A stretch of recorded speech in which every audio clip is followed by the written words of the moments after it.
नमस्कार मित्रांनो, आताच्या क्षणाची सर्वात मोठी बातमी समोर येत आहे। काय आहे आजचा स्पेशल रिपोर्ट?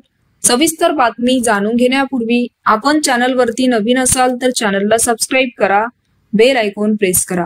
विधानसभा निवडणुकीच्या पार्श्वभूमीवर महादेव जानकर यांच्या राष्ट्रवादी समाज पक्षाला मोठा खिंडार पडला आहे।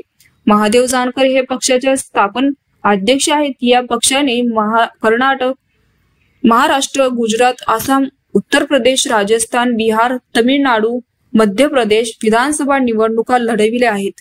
तसेच सध्या 8 राज्यात पक्ष कार्यकर्ते आहेत। त्यामुळे महादेव जानकर यांनी पंतप्रधान व्हायचे आपले ध्येय असल्याचं म्हटलंय। त्यांच्या पक्षातील बीड, परळी येथील मोठे नेते राजाभाऊ फट यांच्या शरदचंद्र पवार पक्षात पक्षप्रवेश झाला आहे।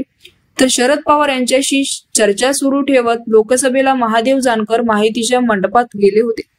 त्यांचा बदला हा शरद पवार यांनी घेतल्याचं म्हटले जात आहे। तर मित्रांनो, याविषयी आपलं मत नक्कीच कळवा आणि चॅनलला आणखीनही सबस्क्राइब केलं नसेल तर चॅनलला सबस्क्राइब करा, बेल आयकॉन प्रेस करा, जेणेकरून असेच नवनवीन व्हिडिओ आणि राजकीय घडामोडी सर्वप्रथम तुम्हाला या चॅनलवरती बघायला मिळतील।